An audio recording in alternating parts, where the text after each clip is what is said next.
In this case, I'm looking for Jotform. That's going to be the first one we cover. And I click this plus button on the box here. When I do that, I need to make sure I authenticate with that tool. So you might have to log in with your Jotform or other account, and then you'll see it added on this connector screen here. So I can see Jotform on the list now. And if I click configure, I can also set up permissions.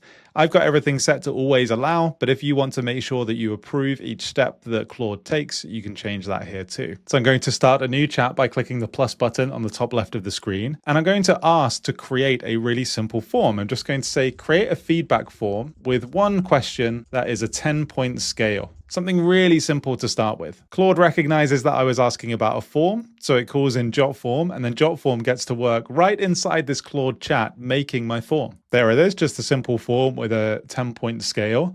Now, it might be that I could click this link and go and preview or edit this inside Jotform, but if I want to make changes, I can actually do that right inside this chat.